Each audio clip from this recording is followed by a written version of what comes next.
And this is significant. Focal area of red discoloration in the soft tissue of the back of the head, the occipital region. He said the etiology is unknown at this time. He said the body was received after the initial autopsy.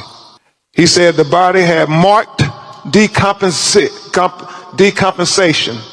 Another limitation faced by this forensic pathologist was the absence of the anterior internal neck structures. The trachea and the laryngeal cartilage, the thyroid horn, and the hyoid bone were not received with the body. So he's saying that the throat was not received with the body when he got Nolan Wells' body in Washington, D.C. to perform the second autopsy. The only question that we have is what happened to our son. That is the only question. We have consistently been degraded by the public. There's been questions about our parenting, our GoFundMe, this, that, and other. I've been called a racist. I am a healthcare provider, and I take my job very seriously. I love everyone. And it's been difficult for us, but we are leaning into our faith, leaning into one another, also leaning into all of you. You were saying family attorney Ben Crump, followed by Nolan Wells' mother, speaking, "Dear Lord in heaven, what is wrong with people? If this were your child, wouldn't you want to know what happened? He goes out with friends, they all come back, he's dead." I don't understand the hate directed toward Nolan's family and to everyone looking for answers. At this hour, I don't think anyone is guilty, but I do know that there is a conflict in the stories, and we are not stopping until we know what happened to Nolan Wells. So you can send all the hate and vitriol you want. Have at it. That from our friends over at NAACP.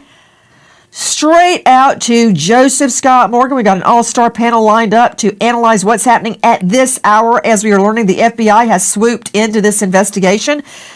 And that is not disparaging local law enforcement, although they did apparently jump the gun at the get-go and say no foul play suspected. Well, I suspect foul play because I don't know any differently. Maybe it will turn out to all be an accident. But as of right now, we need a full-on investigation. Joe Scott Morgan, before I give you a very, very long intro bio, where's the throat? I know we have deep red markings on the occipital bone that's in the back of the... thank you. This is directly from the autopsy. We want you to see what the family has seen. Don't you think, Joe Scott Morgan, that the second medical examiner might need the throat to figure out what happened? I mean, Joe Scott, it's on fire, claims that Nolan Wells had been lynched, that he had been strangled, asphyxiated. Do I believe a lynching occurred? No, I do not believe that. But I do know I need to see the neck.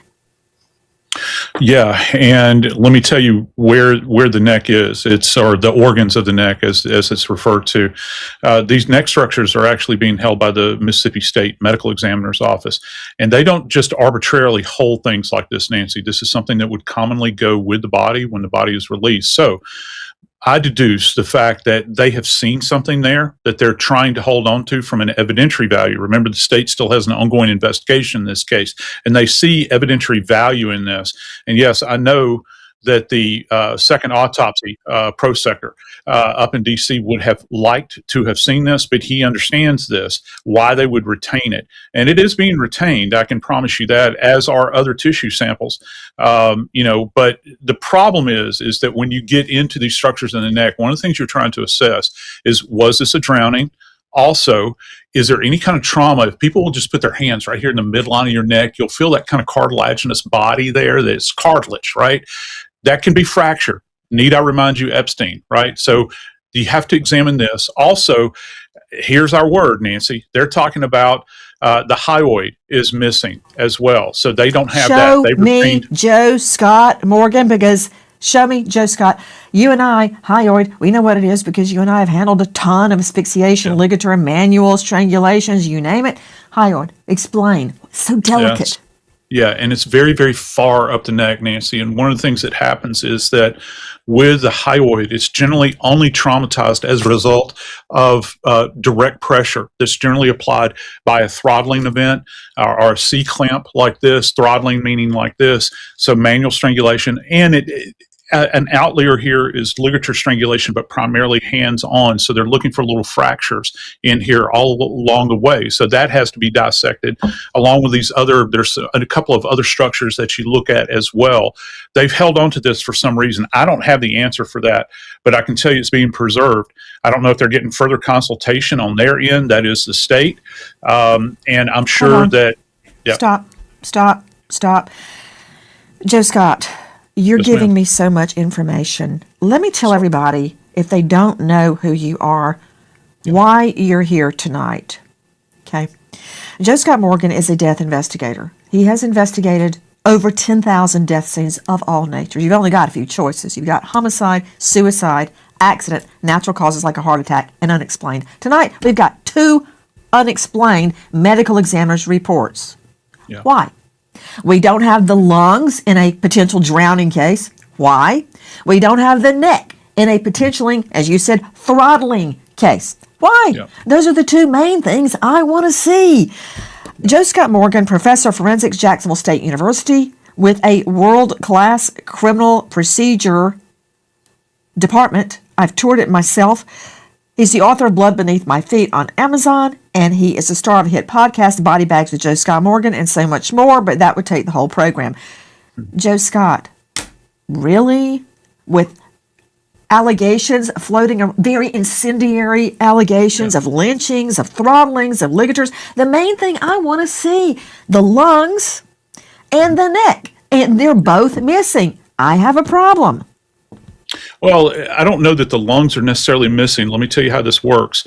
They have done sections of the lungs at the ME's office in Mississippi. Now, the one thing that is included in this report relative to the second autopsy that's been released is that the doctor here, who is a fantastic doctor, highly credentialed, knows what he is doing, former chief medical examiner for DC, he is stating that he has taken tissue samples. He repeats this over and over again in the report. He submitted this for his own histology.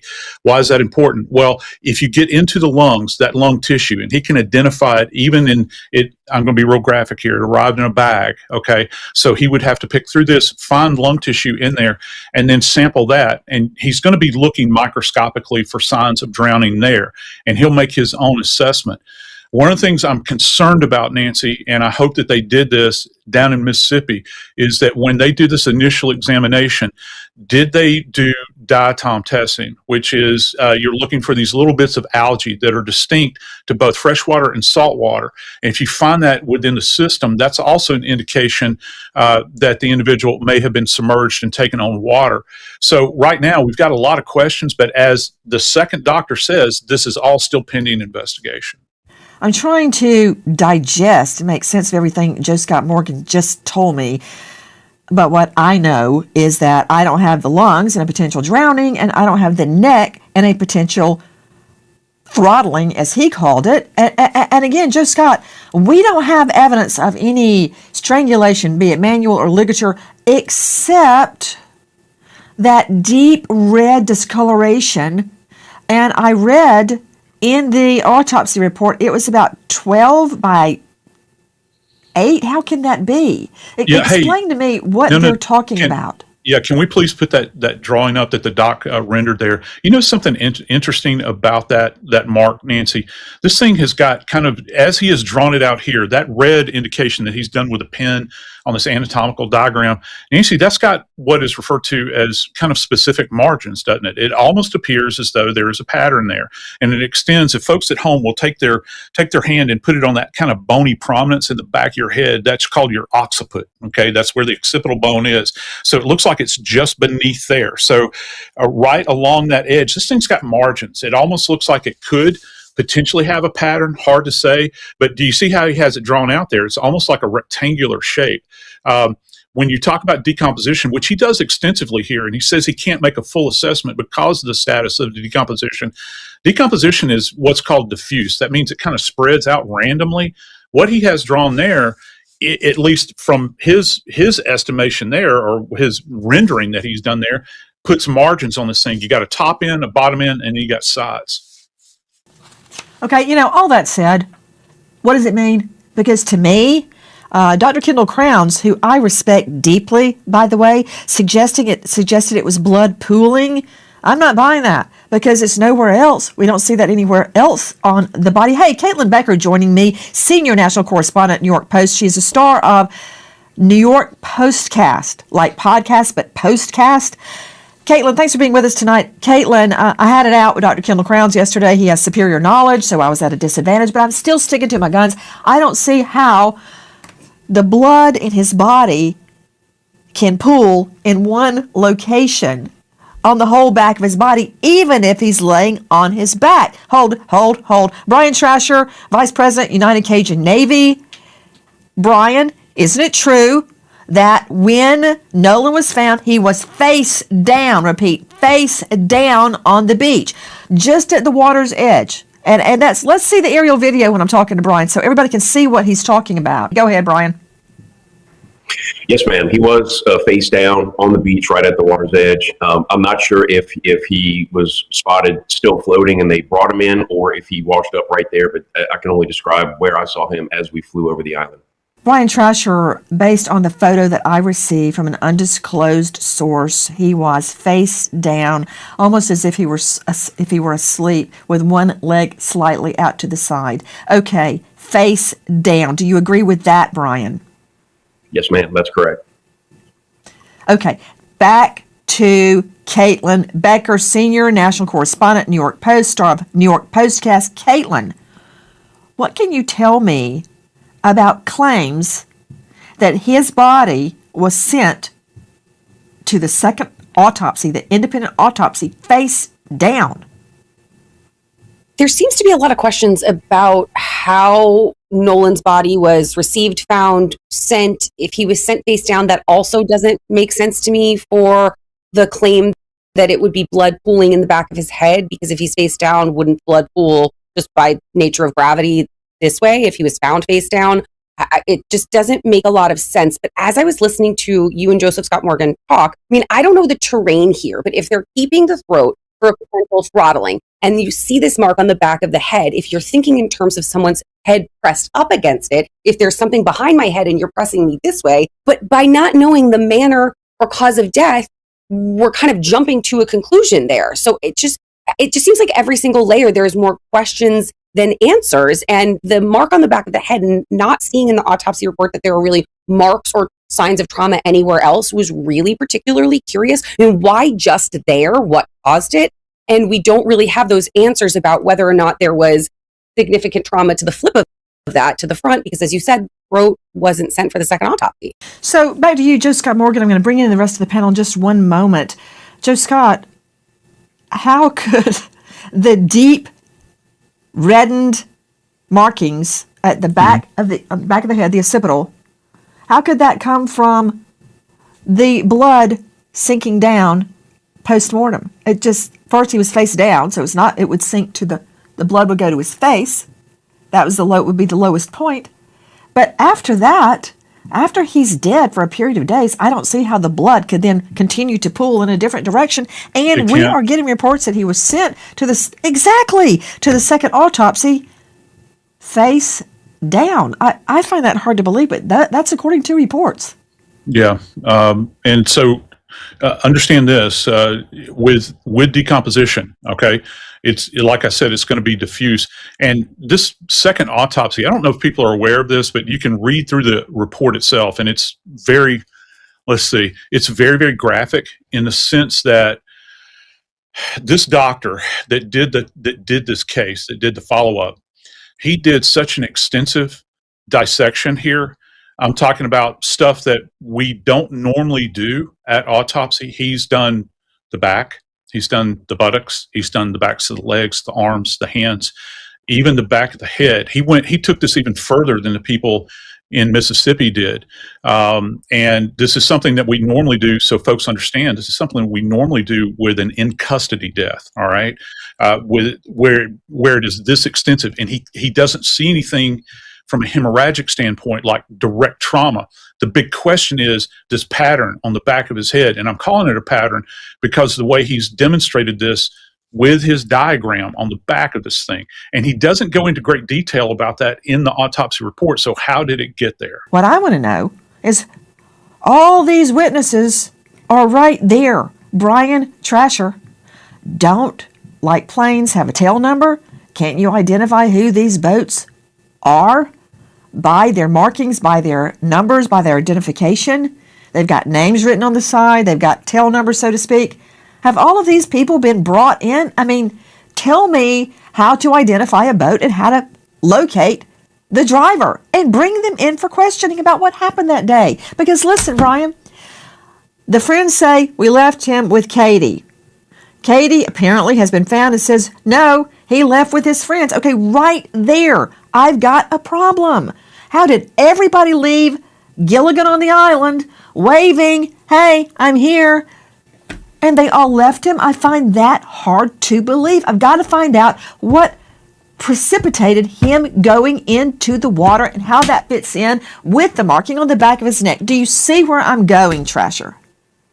Absolutely. And yes, to answer your first question, some of these boats, just by the names, people that name the boats, and if you can detect registration numbers, if it's registered in the state of Mississippi, that's easy to find. I'm told that over 60 people have been interviewed by law enforcement. I don't know who they are or how they were brought in, but there was a lot of interviews that have been conducted. And I'm assuming there's going to be more. With regards to, what happened, that's always been the question. That's why his parents want to know. There's this just absolute black hole from about 4:30 p.m. on July 4th until he washed up Monday morning, where nobody seems to know anything. Nobody seems to have seen anything. There's conflicting stories, as you pointed out, from his friends and people that saw him that day about who he was supposed to leave with. Did he want to stay back? All that. It's all hearsay. It's all secondhand. There is a massive hole in the story. And that's why this has gotten national attention that it's gotten.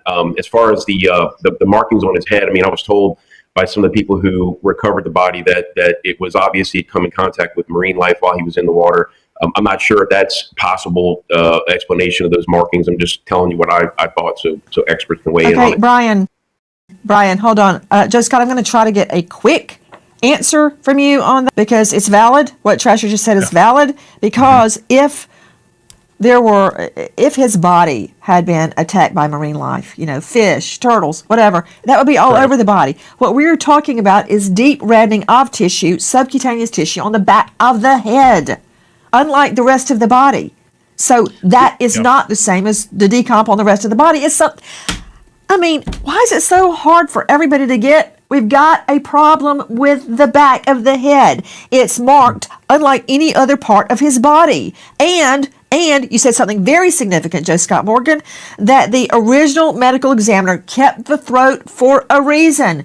Did she keep the hand, the fingers, the toes? No, because they weren't probative. They didn't prove anything. The neck proved something. What? What did the neck prove? That's where I'm going. Help me.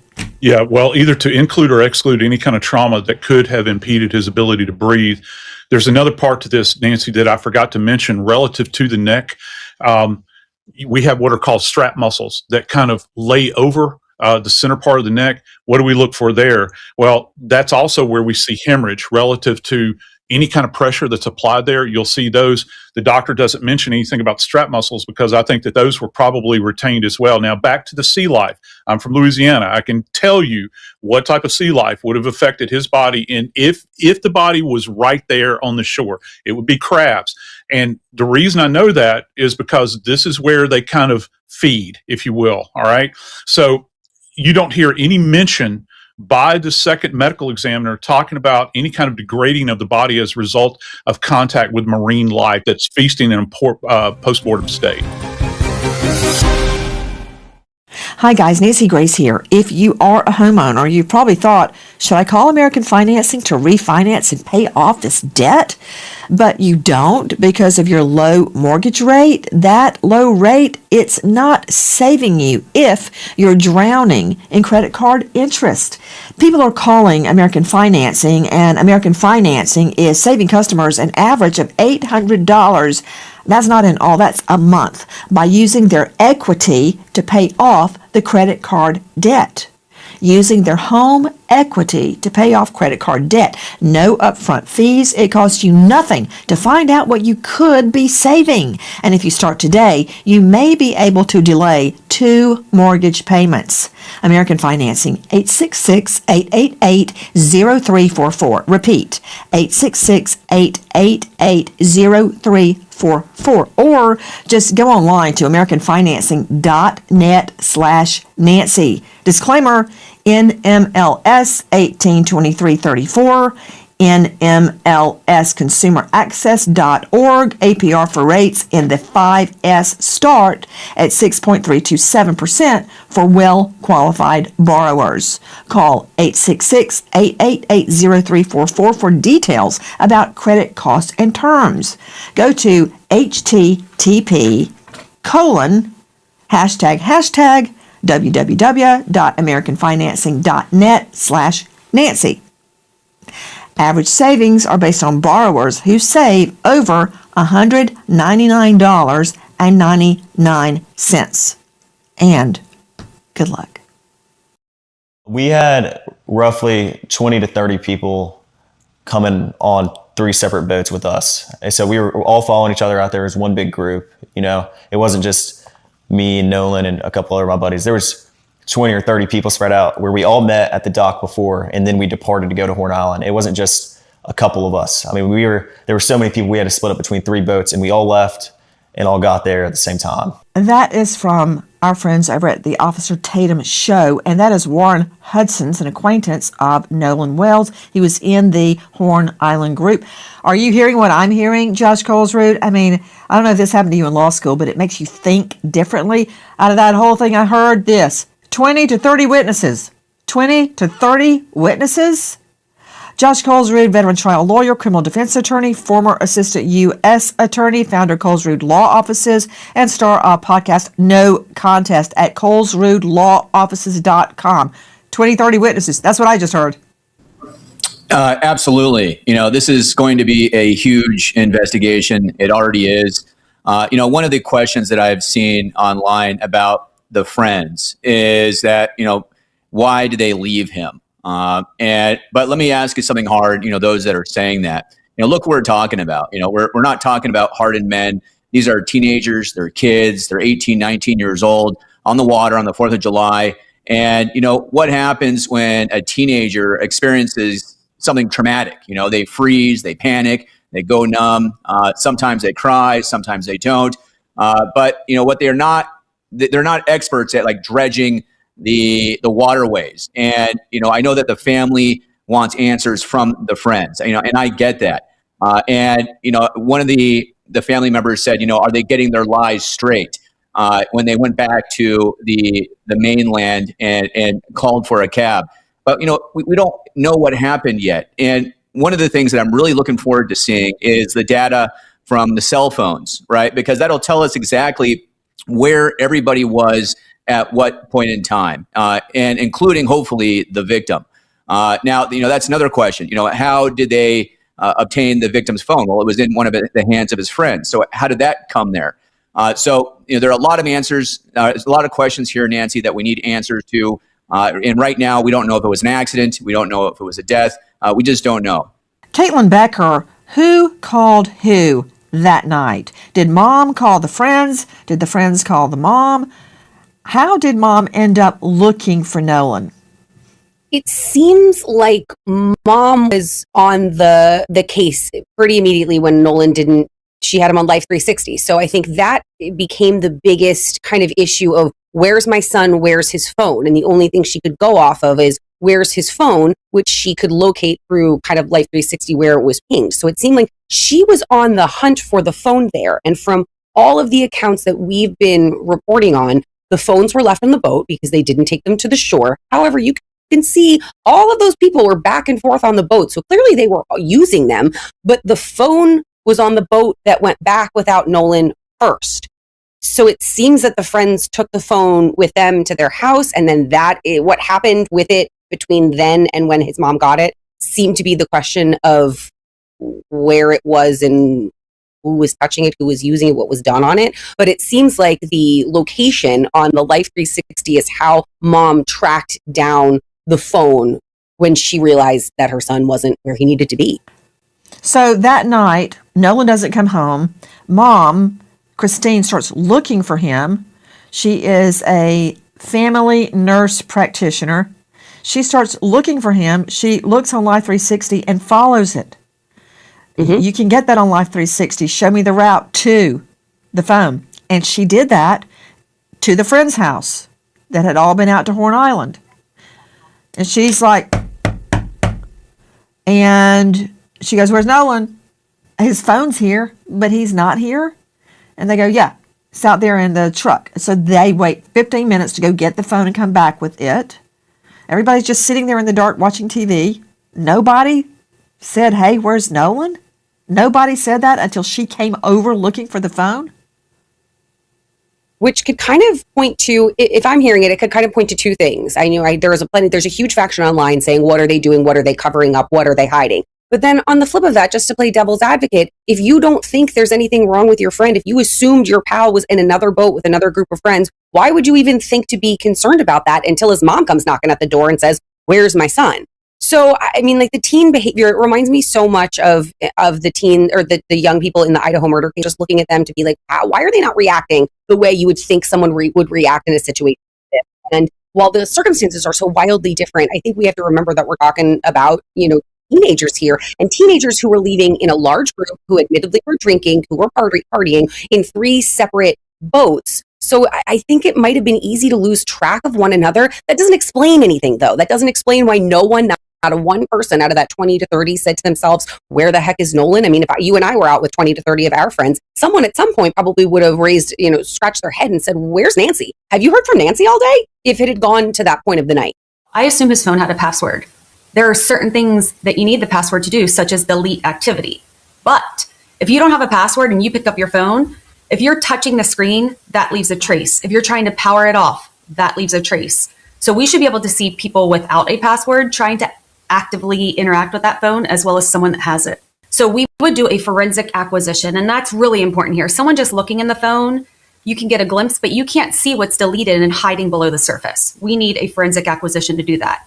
We can tell if it was just soft deleted, so like sitting in a trash can, or a hard delete. So if you empty your trash on your phone and then you go and throw it into a dumpster and the trash is taken away, there is a log that tracks everything. Also with timestamps on when that activity occurred. If you get a full file system acquisition, and I realize that's really nerdy, but this is where acquisition and time to evidence matters. Deleted data exists and sits there for a period of time. So time to evidence is everything here. Apple's more forgiving, and you have about 30 days.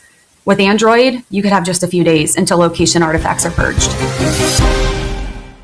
Hi guys, Nancy Grace here. Please join us on Crime Stories and stream it first on Fox 1. When breaking crime news develops, we investigate it and bring it to you. Bombshell updates, answers to unanswered questions from cases making the headlines and cases you may never have heard of until Crime Stories. We go inside investigations with exclusive interviews, crime victims, families seeking justice, investigators, experts, and sources from within the case itself. Stay on top of the nation's biggest trials with us, including gavel-to-gavel coverage with real-time analysis. Crime Stories with Nancy Grace. Stream it first on Fox 1. I hope to see you there, and thank you, friend.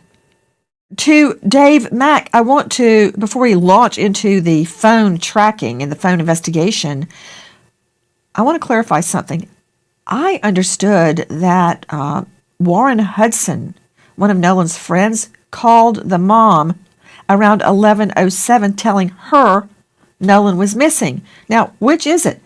Did the mom call the friends or follow the Life 360? Or did the friend, Warren Hudson, call the mom?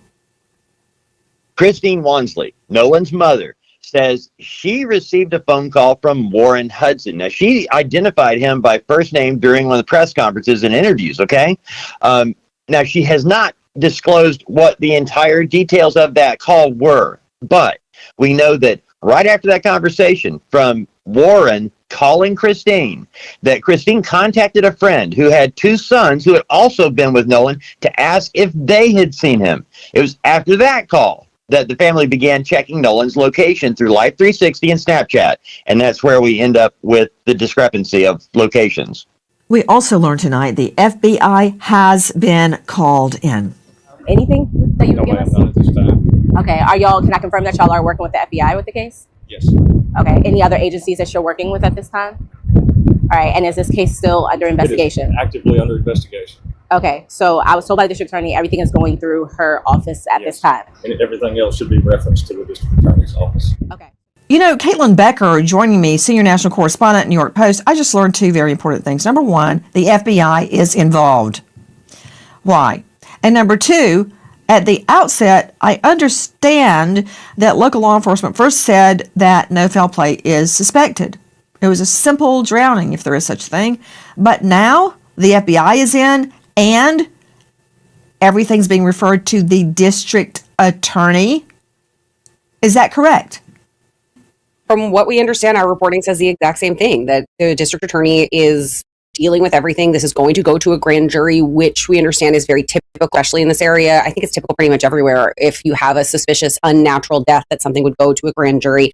The local police do seem like they may have jumped the gun in calling this a simple drowning with, however exactly that they worded it, just a drowning with no foul play suspected. That doesn't say there was no foul play at all, or there couldn't be, or they're not investigating. But to just write this off as no foul play suspected off the bat, I think got everyone's kind of hackles up. And I think that's a particularly something that the family didn't want to hear. You have a strong swimmer, young guy, athletic person who went out, didn't come home, and no one saw him struggling. You didn't see him go in the water and struggle. That's a simple drowning. We saw someone go in, we tried to help, they drowned. That to me is a case closed, simple drowning. But now the feds are involved and the FBI is involved, perhaps because there is more to it than it seems. Right. Josh Colesrud, I got a question for you. The FBI is now part of this investigation. That is significant. The FBI is only brought in under certain circumstances. That is within the state jurisdiction. And this thing has mushroomed from no foul play suspected to the DA is handling all of this. And I'd like to point out that the sheriff was not responding. Well, guess what, everybody? When I would be besieged by reporters when I was prosecuting a case, you're not at liberty to comment on an ongoing investigation as much as we on the outside looking in feel stymied. I'm surprised the law enforcement officer even stopped to talk to the journalist, WDSU, because they shouldn't be revealing evidence. So don't make it look like he's hiding in his office. He should not be revealing evidence. That said, address. This is now at the district attorney level, and the FBI is in. That's what I need you for, Colesrud. Yeah, so great question. So let's separate the two. The district attorney works for the state. The FBI works for the U.S. Attorney's Office. Now, just because there's a homicide does not make this a federal case. So ask yourselves, why would the FBI be here? Well, there's two possible reasons. Number one, we know that the family has hired a very prominent civil rights attorney, and there might be a civil rights component here. And civil rights always includes the federal government. So if, for example, there is an allegation that the local law enforcement didn't do something, or there's a racial component to them not doing something, That, of course, can bring in the U.S. Attorney's Office. The second reason the FBI could be brought in is that this small town just needs help with its resources, right? They don't have the manpower for this type of investigation. And we've already seen that they've had a couple of missteps with the media, like you just said, where they want to be closed-lipped with the investigation without giving some type of... just missteps with the media. They said this was a natural causes accident, no foul play. That's more than a misstep. Yeah, that's a COD, cause of death, manner of death. Okay. The FBI has been brought in to work with law enforcement. And you know what, Dr. Bethany Marshall, joining me, renowned psychoanalyst out of LA. She's an author. She's on Bravo. She's on Peacock, star of a new hit podcast, On the Couch with Dr. Bethany Marshall. You know, I don't like the way Colesrud just said that. They're from a small town. They need help. Well, you know what? Not every jurisdiction is New York, LA, Houston, Atlanta. They don't have this type of investigation all the time. So I commend them for bringing in the FBI. Okay? That said, Dr. Bethany, I want to find out if every single person has been brought in and questioned separately. I want to hear your take on what you're seeing. Hey, Nancy, in terms of Colesrud, he gets paid a lot of money to muddy the waters, so at least he's doing his job. There's very important behavioral evidence that is not being discussed. I don't hear it online in any news reports, and that is their empathy for the victim. In a forensic interview, that's one of the number one things we look for is like, oh my God, where did he go? Somehow we lost sight of him. In the online chatter, there's a lot of digital evidence here. Are the kids communicating back and forth saying, I don't know, did we lose him? What happened? He was my best friend. I can't sleep. You know, that is what we want to look for in terms of innocence. In terms of guilt, what we would look for is lack of empathy towards the victim. Like, he was always drinking too much. It's his fault he didn't get on the boat. We never liked him anyway. Attempts to rationalize, attempts to form a cohesive story amongst co-conspirators. That is going to come out in the digital evidence because at this point, I'm sure the investigators have separated every possible perpetrator. Joe Scott, also missing in addition to the neck are the lungs. Don't you think that would be an important aspect of a potential drowning case? Yeah, it is. And just so that we understand, those lungs have been dissected. So there was an organ bag that came with the body to DC. The attending that the family retained actually did histo samples from all of the tissues there. He even states that in his report. Now, I think that what he is saying and what you have to understand, there's no way after following an autopsy, an initial autopsy, that you can see the lungs intact. They have to be dissected. They've been previously dissected. Those lungs probably accompanied the body in that bag, unless, of course, they've retained the lungs as well. And that remains to be seen at this point. Dave Mack joining us, Crime Stories investigative reporter. Can you shed any light on it, Dave?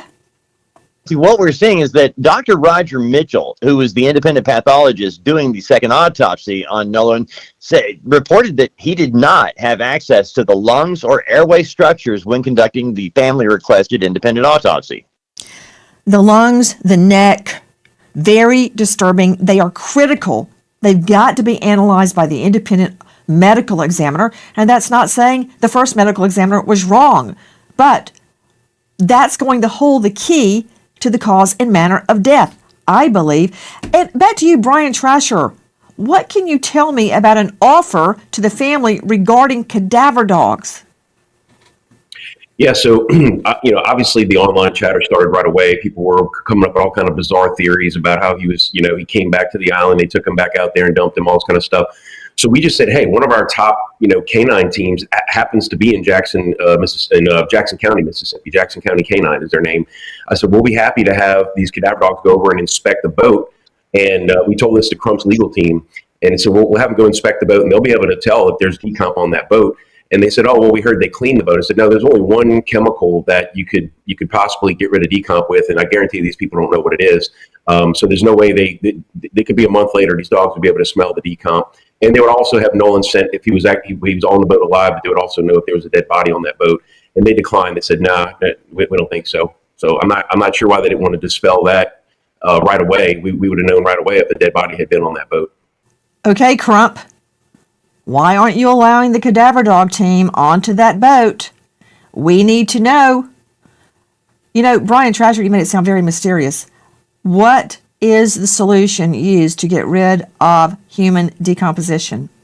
Well, I'm not going to say that on the air. There might be somebody watching that's trying to hide a dead body as we speak, but people can do. Are you referring to muriatic acid? No, it's a specific kind of product that's on the market that is used. Matter of fact, some of our team just went through a training in Texas, and one of the things they did was show them how to clean out a vehicle or something that had decomp on it with this particular solution. And they would have had to take screws off, and they would have to be very detailed if they were trying to hide something. So there's virtually no way that the dogs would not have picked this up. Did they give any explanation as to why they didn't want the cadaver dogs on the boat? There could be an explanation. Did they give one? Not to us, they didn't. No, we just assumed that it. Again, I'm speculating, but if we would have known right away that there was no dead body on that boat, it might have defeated some narratives that were being pushed out there at the time. You're on cross-examination. Who is our next sponsor? Well, here is a probative clue. Meow. Smalls makes fresh, human-grade food designed for cats to thrive, while Big Pet Food uses cheap filler. Smalls features 80% animal protein and zero artificial junk. 88% of cat parents report better digestion, softer fur, and more energy for their cats to play. It's a healthy investment your cat will love. If you want to invest in your cat's health, Smalls is giving you 60% off your cat's first order. 60% off plus free shipping and free treats for life when you go to smalls.com/Nancy. SMALLS, smalls.com/Nancy. 60% off your first order, free shipping, and free treats for life when you head to smalls.com/Nancy. Thanks, Smalls, and thank you from our cat, Cinnamon. The investigation goes on, and for all of the detractors on either side, we're not stopping, so you're wasting your time. As the case is being built, remember, if you know or think you know anything regarding this case, please dial 228-769-3063. If this were your child, wouldn't you want the answers, even if it brings down the roof of the courthouse? I would. Tonight, we remember an American hero, Sergeant Jeremy Brown, Clark County Sheriff's Washington, shot in the line of duty, leaving behind wife Jill and 5 children. American hero, Sergeant Jeremy Brown. Thank you to our guests, but especially to you for being with us tonight. Nancy Gray signing off for tonight, but I'll see you tomorrow night. And until then, good night, friend.